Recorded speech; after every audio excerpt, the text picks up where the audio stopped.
Good morning. Happy Friday, Morning. February 2nd. Already Groundhog's Day, I know. How do I know it's Groundhog's Day? and it's February 2nd. No, because I got 800 emails from our Oh, did you? agent saying, what is an agent's least favorite day? And they said Groundhog Day. But Well, that means Moxie's working. I believe he saw his shadow, so I think we're having an early spring or something like that. So Oh, whatever that means. whatever. It's spring here already. I Yeah. I went oops, I gotta turn on my video here. I went to Parksdale yesterday and got my first strawberry shortcake for the season. So Oh, nice. I was out showing property in Plant City and couldn't resist. I've been walking later in the morning now just because I can. And I Yes. see a whole host of different people out in the morning. Mm-hmm. Because at 5:30, you see a different group than you see at 7. So my 7 o'clock group now, this guy I met yesterday, there's a experimental strawberry farm by University of Florida out in Wimauma. And he goes there every Thursday and gets bushels for free of strawberries. Wow. So they dropped a whole bunch at my door yesterday. So I'm going to cut them. I'm going to wash them, cut them up, freeze them, and use them in my shakes. You make jam too. Yeah. I just like throwing my shakes. All is well. So all's well. Good news. There's they added 353,000 jobs in December, in January, I guess it was. Oh my gosh.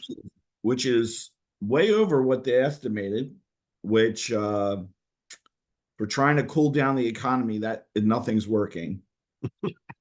So they held rates this month, and with that kind of jobs market, I don't see them cutting rates next month either. So no, they're saying maybe by June is what I read. yeah, usually they look at 150,000 jobs added. That's almost double. Well, it'll be double. It's more than double. More than double. So 353,000 jobs. Wow. That's so why are they trying to cool the economy? To cool inflation. Yes. That's what they're trying to do so they can lower rates. But when the job market is still very hot, that means there's still money circulating in the economy, and inflation's been the rate, I believe, was 3% January over January. But last January it was 6%. So really it's up 10% over the last couple of years. So that's why when we go to the supermarket, things cost so much money. I went to the grocery store. I spent $62 and I bought a red pepper, some celery, some carrots, some granola, some yogurt, no alcohol, no nothing. It was $62 and I bought virtually nothing. Yeah, I went the other day and I spent $50 and I had 2 bags. I had a loaf of bread and I was like, what the hell did I buy? Yeah. Well, that's okay because houses are selling, as you evidenced from our hot sheet. Yesterday was not great, but 24 just made my week because that's a good week in a normal position, but 24 in a day is really good. Yeah. Right. And I'm hearing now that open houses are getting traction like they've never had before. Yes. We're having some contract issues that come as a result of that. And we're having multiple offers and we're having just all those situations. So you and I have 1, 2, 3, 4, 5 topics to talk about today. Yes. And why don't we start with the condo checklist reserve study? Because, in every one of our markets, we're dealing with condominiums and that law has changed. Yes. I'm going to share my screen because I opened it up. Okay. Let's see here it is.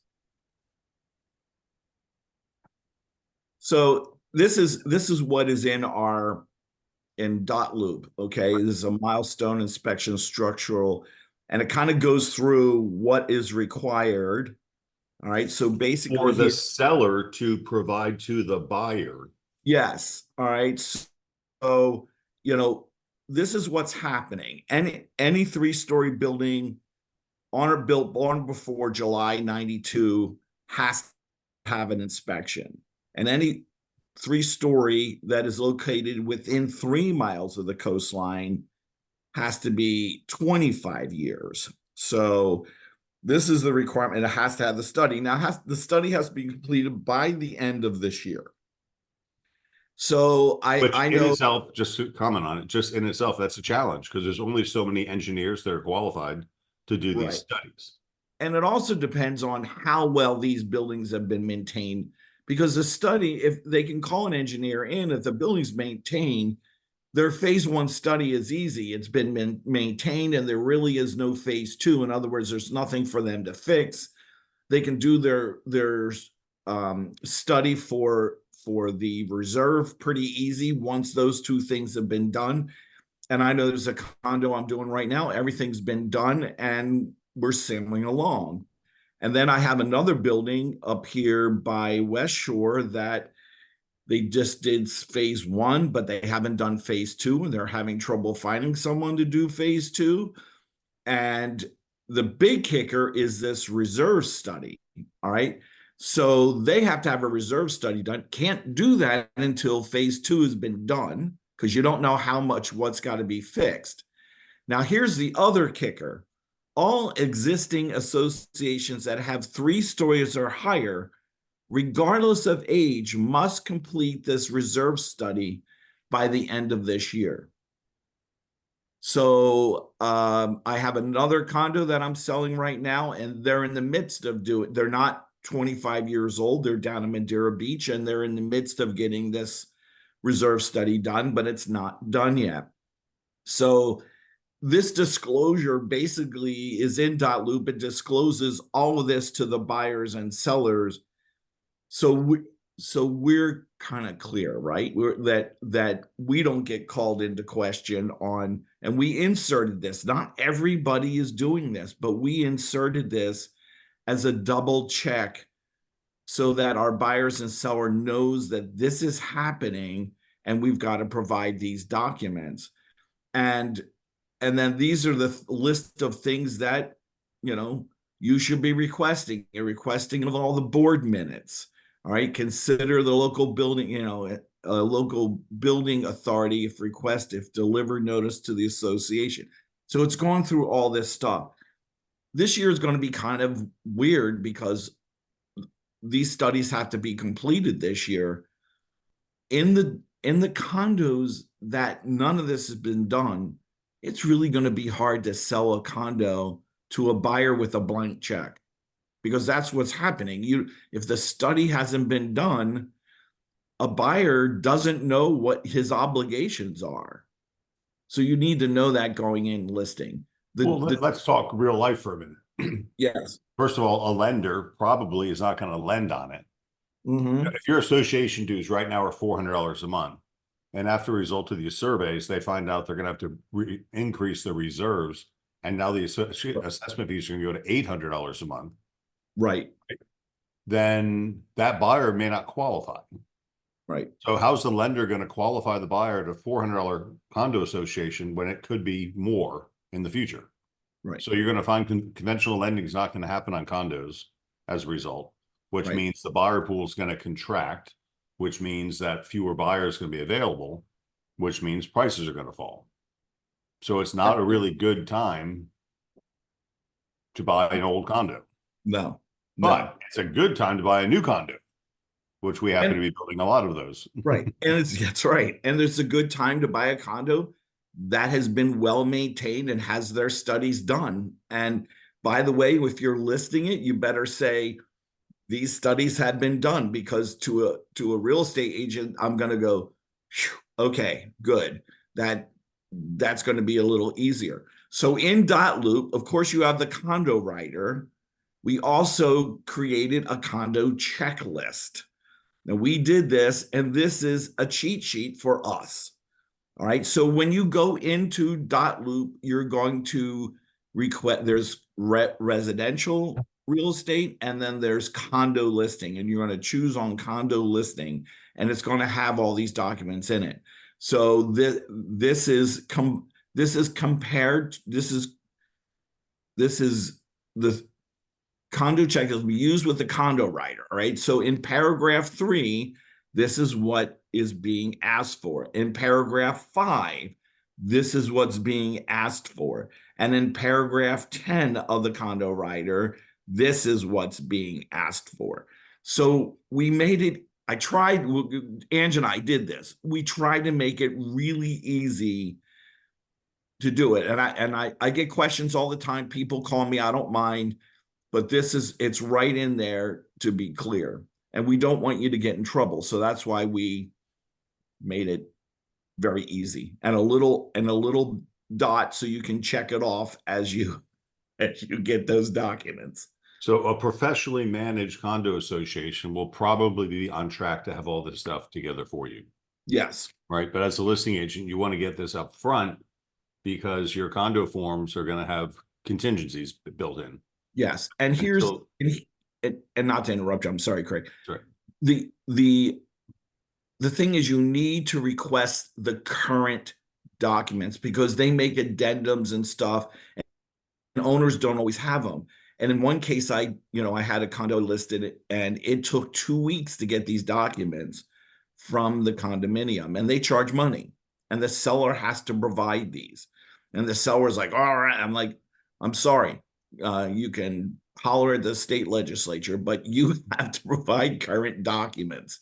And the only way I can be assured they're current is if we order them from the owner or from the condominium association. So this is your cheat sheet for your condo rider, to have all the documents ready. And you want all these documents really before you list, because what if you get an offer 2 days in and it takes you 2 weeks to get, and you've now opened up the buyer to be able to cancel because they have 3 days to read these documents. So you want to have these available as soon as you go under contract. So that review period is during your inspection contingency. Well, let's cover another important part of that. Delivery to the agent is deemed as good as delivery to the client, as is written in the contract. So by us posting it to the MLS, we've delivered it to the agent, which means we've delivered it to the buyer. So the 3-day right of rescission, which is a condominium law for a used condo, 15 days for a new condo, it's automatic. Right. You have an automatic 3-day right of rescission, but that's just condo law. So don't get confused with real estate, because I've had people come to me and say, oh, well, I got a 3-day right of rescission. No, you don't. You have a 3-day right of rescission for a condominium. And that's review of the documents. And we also have in .loop a condo documents receipt. So once you compile all those documents and you send them to the seller or to the buyer, here they are. And this is saying, I'm sending you all these forms and I've checked it off, and the buyer and this gets to sign, as well as the seller, that they're providing these documents. So there you go. We did it. Let's go back to the root cause. Okay. Like from Dr. Access, the root cause. What's the root cause of this? Oh, it's the building in Miami that collapsed. Yeah, there's a condo building on the sea, on the Atlantic Ocean, that collapsed, and people died, and the building got collapsed, and mortgages failed, and all kinds of things happened. And it's pretty simple when you take it into what it is. Right. When you put concrete, which is held together by steel, and you expose it to air, salt air especially, the steel, if it's not, so paint is a protectant, right? When you paint concrete block, it seals it so water doesn't get into it. Correct. So when you see a house that hasn't been painted in a long time, you'll start to notice when it rains that the stucco will show different colorations. That's because the paint's bad. It stops sealing. So if these condo associations did not maintain their buildings properly, water got into the concrete, which got into the steel, which causes the steel to expand, which then weakens the concrete, and balconies collapse and all kinds of things happen. So now it's like, hey, associations, you better start taking care of your stuff, or we're not going to put people in harm's way. So it is a safety issue more than anything, but it has to start with us. Right. And a lot of the changes that they made, and I'm aware only because I'm also the president of my association, but they've also changed rules on how people are elected and how they have to keep copies the ballots and stuff for so many years, because a lot of these condominiums weren't really doing what they were supposed to do with elections, and they were moving money around and spending money the way they weren't supposed to. So they've come down hard on all of that. That's why the reserve study has to be done. So where the money's coming from to maintain all these major components of the building. So it's quite complicated, and it's out there, and we just have to deal with it. And a lot of associations are resident run and resident ran. Yeah. And the residents are not up to the current laws. So if you have a professional condo association manager, right, they'll know what the rules are and they'll know what to do. But if you've got a resident on one, it's just a bunch of people get together on Thursday night and shoot the shit, but they don't know what the rules are, and they better have counsel to tell them what to do. Right. So if you're selling a condo, I think the operative word here is, if you're selling a condo, listing a condo, get this stuff up front. And if we don't have it, it's not saleable. Right. Right. So your Right. seller is going to have to talk to their association about what to do to make it saleable, which means get this stuff done. So it really is a serious issue for us. Correct. Touching on condos again, would you recommend the buyer seller hire an attorney for condo transactions? No, there's no need for an attorney. We have all the disclosures. We just have to provide the documents. Now, if a buyer doesn't feel comfortable, the biggest thing, David, is if your condo fees jump from $600 a month to $1,200 a month, it's going to make it more expensive. It might push you out of the qualification for your mortgage. It might make the house worth, or the condo worth less money, right? Because as the fees go up, the value goes down. So all we're trying to do here is disclose. I don't think you need an attorney to disclose, but you have to have these documents. Now, if the seller doesn't have these documents and their association can't produce them, it would be a pause for me. It'd be pause. We're not going to sell this house yet. You need to get this stuff done. And then that resident would have to talk to their HOA or COA and say, get this stuff done. I want to sell my condo. And the reserve study is probably the biggest part of that. Yes. Russell Miller had an issue. Let me go to my inbox real quick. I'm not going to share it, but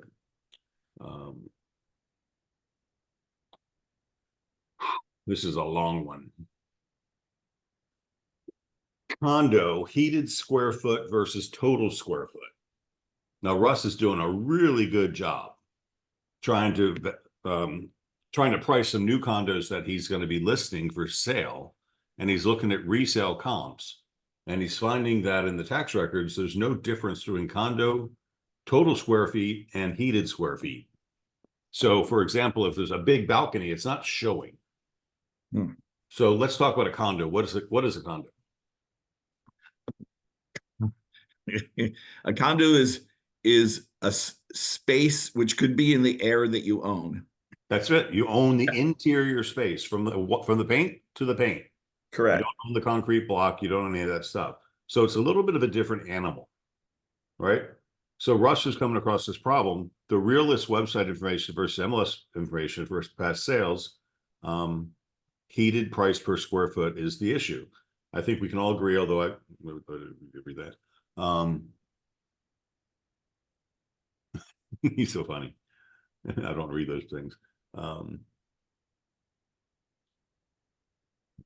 When you're looking at condos at a price per square foot, you're going to see different numbers, right? So what I told Russ to do, long story short, is, we have to quote the source. Let me get back to my page here.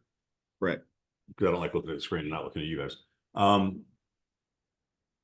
We have to report the source by which we got the square footage to be accurate, right? So if the MLS or if the tax rolls say it's 1,818 square feet, then you put 1,818 square feet and reference tax rolls as the source. Now, in your description, you can mention there's a 12 by 24 balcony, right?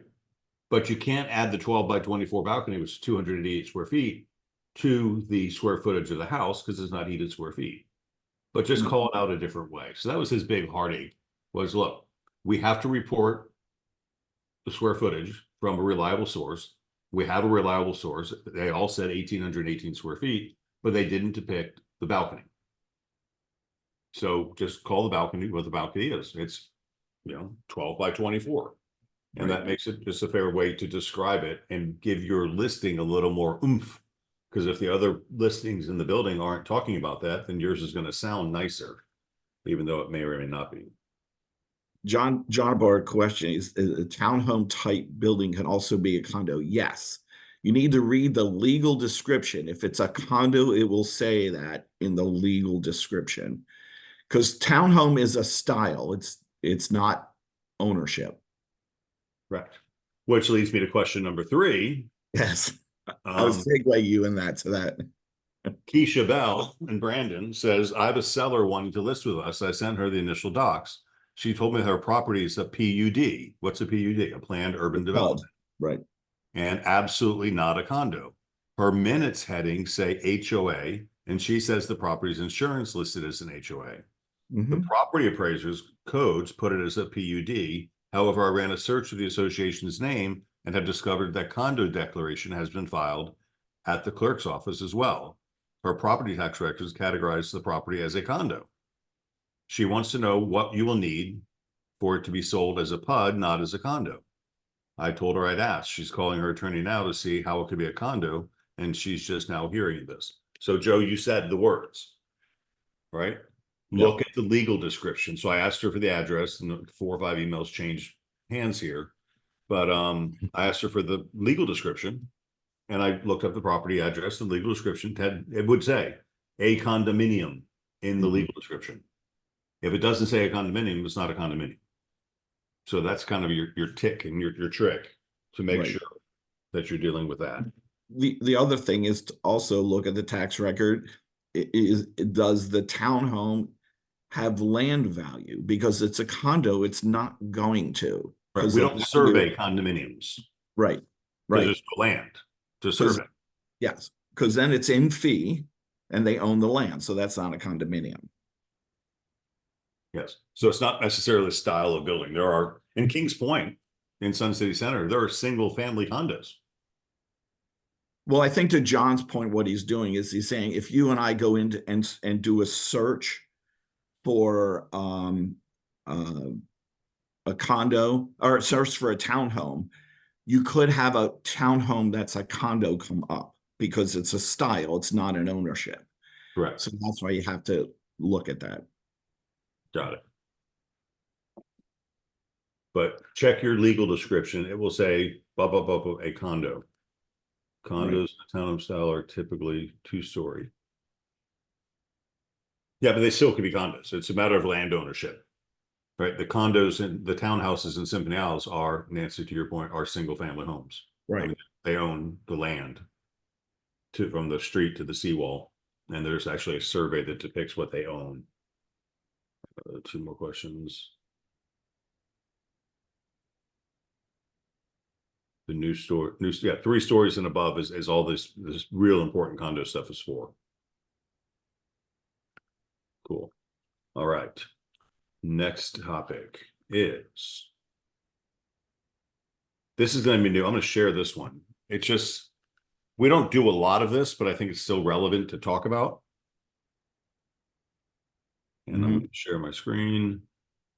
Kathleen, with her lawyer hat, likes to share stuff with me. New things to come down the pike. And here it is. Deeds, landlord-tenant law changes. Number 1, the new process for recording deeds started January 1 of 2024. Florida statutes are amended as necessary to reflect the changing needs and concerns of Florida citizens in an effort to curb the rise of property fraud. By the way, if you guys know, you can go to the property appraiser's website and you can register to have yourself notified if any changes of deeds with your information on them. So I did that. And it works because I put all of my properties into trust. And I got a notification from the county that my ownership had changed, because there is a lot of property fraud out there. And if you find it early, you can catch it and stop it. So you might want to put that on your to-do list to call the county or go to the county's website and notify yourself of any title changes. And they will email you if something tries to happen. A recent amendment to Florida Statute 695.26 regarding the recording of deeds will go into effect the 1st of this year, which was last month. Currently, 2 witness signatures are required on all deeds, along with the name of each witness to be legibly printed, stamped, or typewritten beneath the signature. Beginning January 2024, the new amendment will also require each witness post office address be clearly printed, stamped, or typewritten below the signature and the name. This extra step will aid in properly identifying the witnesses during the transfer of property. So when you think about this, I talked to somebody about this the other day, and it was a nightmare. A lot of these things happened a long time ago, and the witnesses die. And if the witnesses are dead, then you can't attest to who they were. So it became a real issue for this one issue we were dealing with, because it was a long time ago transfer, and we couldn't validate the witnesses because they deceased. Mm-hmm. So now there's going to be a property address on. So that's number one change law, number one. Number two, landlord tenant law notice periods have changed to end a monthly tenancy. This is big. House Bill 1417 changed effective January 1. If you have residents in your rental home on a month-to-month tenancy, you will need to now give them 30 days written notice to end the tenancy. This is an increase from a 15 days notice. So if you have a month-to-month, so your lease ends and the tenants stay in, you used to give them 15 days notice, they had to get out. Well, now it's 30 days notice. All right, so that's just something else to know in your back of your head. If you have a resident on a long-term agreement, you will need just cause to remove or evict them from your home. Valid reasons for eviction in Florida include non-payment of rent, not vacating after the lease has ended and notice has expired, violation of lease terms, not upholding responsibilities under the tenant landlord law, such as destroying or defacing the premises, having a pet without permission, or unreasonably disturbing neighbors in a breach of the peace. Number 5, unlawful detainer, living in a home without permission, not paying rent, and refusing to leave. So those are the reasons you can evict somebody. And then what more? Write this down if you don't have it written down already. Evict.com, EVICT.com. That's my go-to for evictions. That's a law firm. It's Anthony Heist is his name. I think his son runs it now, but he's done nothing but landlord-tenant disputes his entire career. He's an expert at it. So evict.com is his website. If you have a seller that has a problem with the Landlord-Tenant Act, just go to evict.com. They're very reasonable. They get it done right. There's many steps that have to be taken to evict a tenant properly, and it's much better to have legal counsel do it for you. Number 3, rent control. Can't be introduced, but limits may apply in 2024. House Bill 31 affects July 1 of this year, so we get 6 months on this one. Florida doesn't have rent control laws in place, and the recent changes to statewide legislation also forbid local jurisdictions from trying to introduce it. But WFLA reports that a new proposal could limit rent increases for existing tenants. House Bill 31 was filed in September of 2023 and proposes that landlords not increase rent by more than 30% over a 12-month period for continuing residents. Holy shit, 30%. That's a big increase, right? The only exception would be where your actual expenses exceed 30% of the rent due. Now that's problematic. You know, I've got some rental properties and my taxes have gone up crazy. My insurance has gone up crazy. So I can pass those expenses on, but not over 30% unless my expenses went up over 30% due to rent due to repairs and increased fees such as insurance and property taxes. It would not apply to new lease agreements. If approved, the bill would go into effect on July 1st. So that's another thing that's going on in the economy in our world of contracts that we might want to have a say on that. But 30% increase in rent on an annual basis is a big number. Yeah. I feel sorry. And that's all the more reason people should be owning homes rather than yeah. renting. Well, at least you can somewhat control how much things go up owning a house, right? Yeah. You can't control the taxes and insurance, but I had one more comment on my list here, Joe, called termites. What was that one about? Was that you or was that me? I think it was you.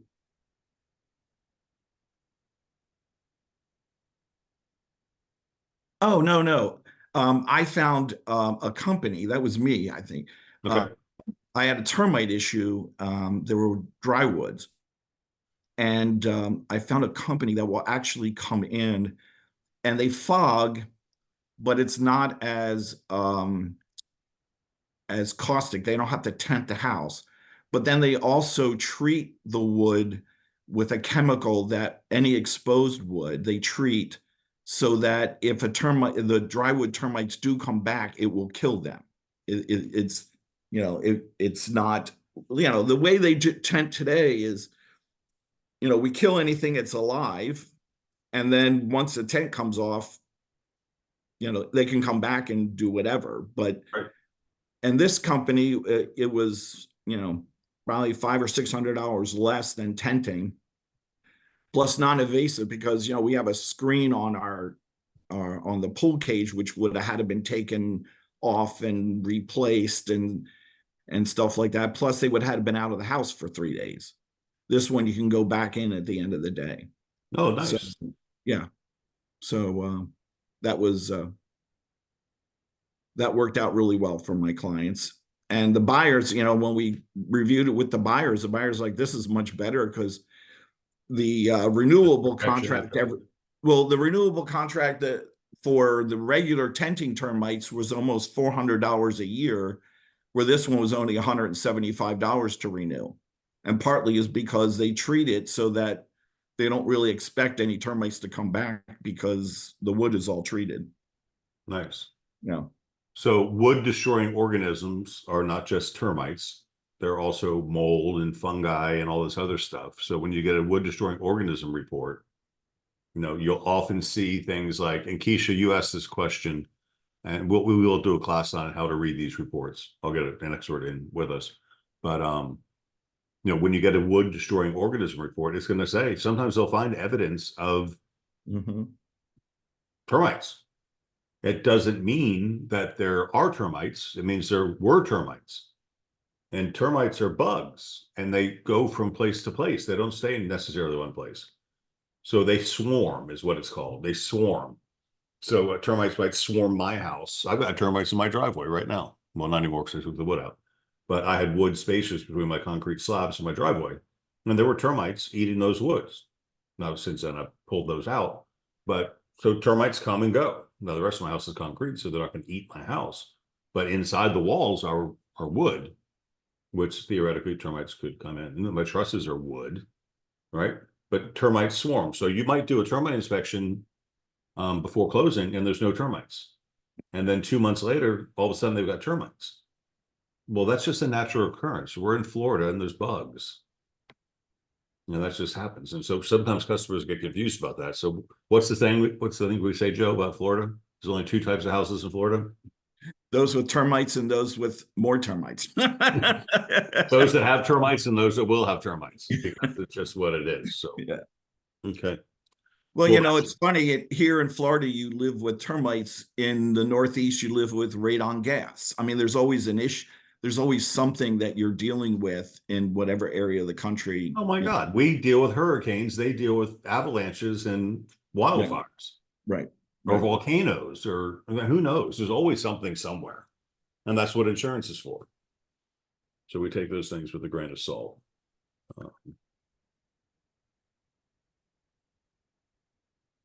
Mike claim the title insurance, no claim since 1978 on one of his rentals went up 42%.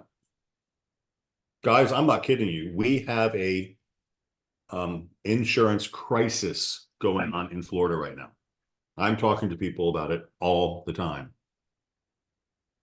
You can't kill a dead termite. I like that, Lauren.